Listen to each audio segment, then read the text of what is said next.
Hello नमस्कार दोस्तों, कैसे हैं आप सभी। एक बार फिर से आप सभी का स्वागत है आपके अपने यूट्यूब चैनल प्रॉफिट स्टडी में। तो आज की इस वीडियो में हम देखने वाले हैं रेलवे अप्रेंटिस 2023 के अंतर्गत। आप सभी को पता है कि डिफरेंट डिवीजन की तरफ से अप्रेंटिसशिप का नोटिफिकेशन यहाँ पे रिलीज हो गया है और सभी छात्र यहाँ पे फॉर्म अप्लाई करना भी शुरू कर दिया है, जिसका ऑलरेडी अगर बात करें तो स्टेप बाय स्टेप कैसे आपको आवेदन करना है उसका वीडियो मैंने पहले आपको दे दिया है चैनल पर। अगर जो कैंडिडेट नहीं देखे हैं जरूर से जरूर देख लीजिएगा, क्योंकि देखिए रिजेक्शन का जो क्राइटेरिया है वो धीरे धीरे करके बढ़ता जा रहा है। इसीलिए फॉर्म अप्लाई करने से पहले चाहे आप खुद से फॉर्म अप्लाई करिए या फिर आप कैफे वाले से फॉर्म अप्लाई करिए, आपको प्रॉपर इंफॉर्मेशन होना जरूरी है। अगर बाय मिस्टेक कैफे वाले से कोई गलती हो जाती है तो इसमें लॉस आपका ही होता है, ठीक है। सीधा सीधा फॉर्म यहाँ पे रिजेक्ट हो जाएगा। इसीलिए फॉर्म अप्लाई करने से पहले या फॉर्म अप्लाई करवाने से पहले आपको प्रॉपर इंफॉर्मेशन होना चाहिए, जैसे कि कौन सा प्रीफरेंस डालना है, कहां से आपको फॉर्म अप्लाई करना है, उसके बाद आपको टोटल नंबर कितना डालना है, 10th में कौन कौन सब्जेक्ट को इंक्लूड करना है, ये सारा कुछ इंफॉर्मेशन आपके पास होना चाहिए। बाकी आज की इस वीडियो में बात कर रहे हैं कि इस बार होगा सबका सिलेक्शन। बस एक बात का आपको ध्यान रखना है, ठीक है।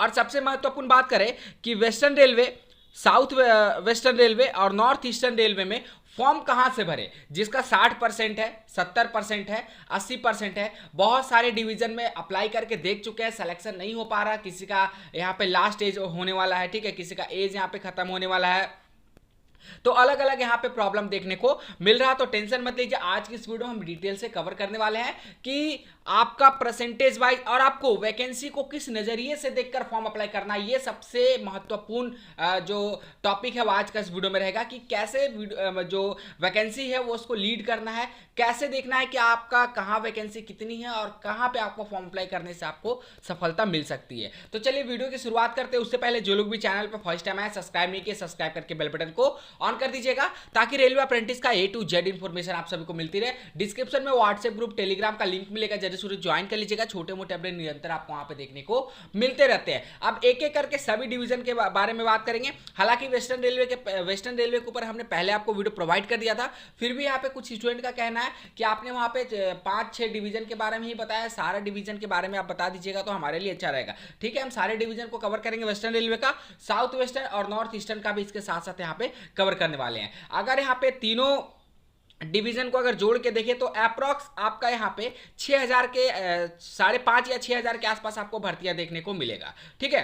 तो चलिए सीधे चलेंगे इसके ऑफिशियल एक एक करके सभी का ऑफिशियल नोटिफिकेशन पे, वहां डिटेल से देखते हैं सारा को। तो सबसे पहले हम देखते हैं railway recruitment cell north eastern railway Gorakhpur का, जिसका अगर लास्ट डेट का बात करें तो 2 अगस्त शाम के 5 बजे तक ऑल ओवर इंडिया के सभी छात्र यहाँ पे फॉर्म अप्लाई कर सकते हैं। उसके बाद यहाँ पे बात करते हैं, देखिए जब आप यहाँ पे वैकेंसी को देखते हो ना, जब आप यहाँ पे फॉर्म अप्लाई शुरू करते हो या फिर सोचते हो कि कहाँ पे आपको फॉर्म अप्लाई करना चाहिए, तो बहुत सारे छात्र ये गलती करते हैं कि वो देखते हैं, जैसे अगर एक नंबर मान लीजिए serial number mechanical workshop Gorakhpur, वो ये सीधा देखते हैं कि आपका मैकेनिकल वर्कशॉप गोरखपुर में कितनी वैकेंसी है, तो इसमें आपको 411 वैकेंसियां। आपको ये 411 वैकेंसियां से मतलब नहीं होना चाहिए, यही गलती करते हैं, इसीलिए बहुत सारे का सिलेक्शन रुक जाता है। ये आपको 411 वैकेंसी नहीं देखना है, आपको ये देखना है कि मैकेनिकल वर्कशॉप गोरखपुर में हमारे ट्रेड का कौन सा वैकेंसी है। अगर आप फीटर हैं, इलेक्ट्रीशियन है, वेल्डर है, कारपेंटर है, पेंटर, आप जो भी ट्रेड से ITI आपने किया है, जो भी ट्रेड से आप रेलवे अप्रेंटिस के लिए फॉर्म अप्लाई कर रहे हैं, आप ये देखिए कि आपके पार्टिकुलर ट्रेड में कितना वैकेंसी है, ना कि ऑल ओवर वैकेंसी को आपको देखना है, ठीक है। फिर से एक बार आपको बता दे रहे हैं, आपको ये ऑल ओवर वैकेंसी को नहीं देखना है, आपको वो वैकेंसी पे नजर डालनी है जो आपका ट्रेड का है, जिससे आपने ITI किया है, जिससे आपने रेलवे अप्रेंटिस के लिए फॉर्म अप्लाई करेंगे, ठीक है। जैसे हम एग्जांपल के लिए आपको बताते हैं, यहां पे सबसे पहला जो आपका मैकेनिकल वर्कशॉप गोरखपुर में, जिसमें आपका टोटल यहां पे 411 वैकेंसी है। अब इसमें कौन कौन सा ट्रेड है, तो इसमें टोटल 6 ट्रेड है, fitter, welder, electrician, carpenter, painter और मैकेनिस्ट। अब यहाँ पे आपको ध्यान देना है, ये बात को समझिएगा, हर कोई आपको इतना एक्सप्लेन करके नहीं बताएगा, इसलिए ध्यान से समझिएगा, ठीक है।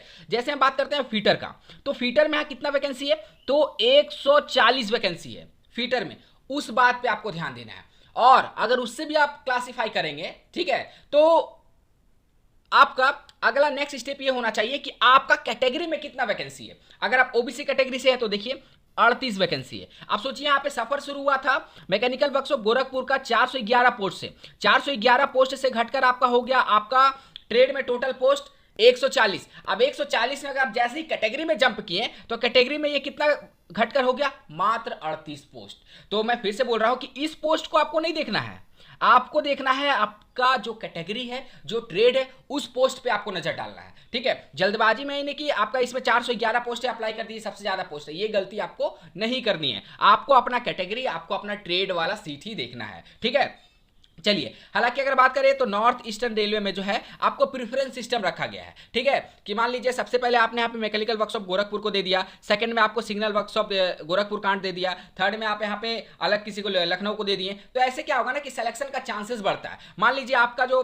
फर्स्ट प्रेफरेंस है मैकेनिकल वर्कशॉप गोरखपुर में, ये आप कट ऑफ क्वालिफाई नहीं कर पाए, आप यहाँ पे सेकंड का कट ऑफ क्वालिफाई करें तो सेकंड वाला डिवीजन में आपका सिलेक्शन हो जाएगा। ठीक है, बाकी हम बताते हैं कि जिसका कम परसेंटेज है, देखिए ध्यान से सुनिएगा, जिसका 80 से कम परसेंटेज है वो उन सभी कैंडिडेट को ही ये तरीका फॉलो करना है। बाकी जिसका 80 प्लस है वो कहीं से भी फॉर्म अप्लाई करिएगा, उनका सिलेक्शन इसमें आराम से हो जाएगा। जिसका 80 है या फिर 80 से कम है वो सभी ध्यान से देखिए, उनको सबसे पहले जो प्रेफरेंस देना है। ठीक है, अपना ट्रेड वाइज देख लीजिएगा, आपका ट्रेड में जहां पे, ध्यान से सुनिए कि आपका ट्रेड में जहां पे सबसे ज्यादा वैकेंसी है उसको भी फर्स्ट प्रेफरेंस नहीं देना है, और आपका ट्रेड में जहां पे सबसे कम वैकेंसी है उसको भी फर्स्ट प्रेफरेंस में नहीं देना है। तो देना किसको है? जो एवरेज है। ठीक है, ना ज्यादा वालों को देना है ना कम वालों को देना है, मतलब एवरेज वाला को आपको प्रेफरेंस देना है फर्स्ट में। ठीक है, उसके बाद आप यहां पे आइएगा, सबसे ज्यादा वैकेंसी जिसको है उसके बाद आपको प्रेफरेंस देना है, और सबसे कम वैकेंसी जहां पे है उसको लास्ट में प्रेफरेंस आपको देना है। तो इस तरह करके आपको नॉर्थ ईस्टर्न रेलवे में प्रेफरेंस देना है। प्रेफरेंस जिसको नहीं समझ में आ रहा देख लीजिए, मान लीजिए यहाँ पे फीटर का ट्रेड है टोटल 39। ठीक है, 39 तो फीटर का ट्रेड है। आपका ट्रेड में कितना सीट है? मान लीजिए ओबीसी में यहाँ पे 10 सीट रिलीज किया गया है। वहीं अगर डीजल लोको सेट में अगर बात करेंगे तो यहाँ पे देखिए फीटर का वैकेंसी नहीं है। और एक ट्रेड को ले लेते हैं, जैसे पे यहाँ ब्रिज वर्कशॉप गोरखपुर कांड से बात करते हैं तो यहाँ फीटर का ओबीसी में 5 सीट है। ठीक है, तो यहाँ पे देखिए यहाँ पे 10 सीट है, यहाँ पे 5 सीट है। अब यहाँ पे आपको एक ऐसा देखना है जहां 20 का हो, 20 का नंबर हो, 20 का एक वैकेंसी आपको निकालना है और उसको फर्स्ट प्रेफरेंस पे उस यूनिट को देना है, और बाकी फिर सेकंड प्रेफरेंस में आपको सबसे ज्यादा वालों और थर्ड वाला में, मतलब ऐसे कर करके आपको एक के बाद एक प्रेफरेंस आपको सजा देना है। ठीक है, ये हमारा रहा नॉर्थ ईस्टर्न रेलवे का। उसके बाद चलिए बात करते हैं नेक्स्ट हमारा साउथ वेस्टर्न रेलवे का, उसके बाद हम आपको बताएंगे वेस्टर्न रेलवे का।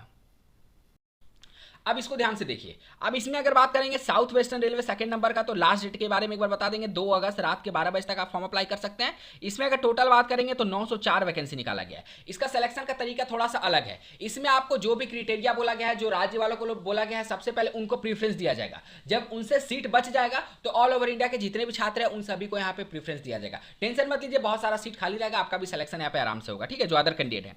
अब इसमें आपको प्रीफरेंस कैसे देना है वो ध्यान से देखिए। अगर इसमें टोटल बात करेंगे तो कितने डिवीजन है? Hubli division 1, carriage repair workshop Hubli 2, उसके बाद तीसरा नंबर में बेंगलुरु डिवीजन, चौथा नंबर में मैसूर डिवीजन, पांचवा में सेंट्रल वर्कशॉप मैसूर। तो टोटल यहाँ पे 5 डिवीजन की तरफ से आपका 904 पोस्ट निकाला गया है। आप सबसे पहले यहाँ पे आपको देखना है कि कहाँ पे कितनी वैकेंसियां हैं। जैसे एक नंबर में बात करेंगे हुबली डिवीजन में, तो यहाँ पे 237 सीट है, टोटल 237 सीट।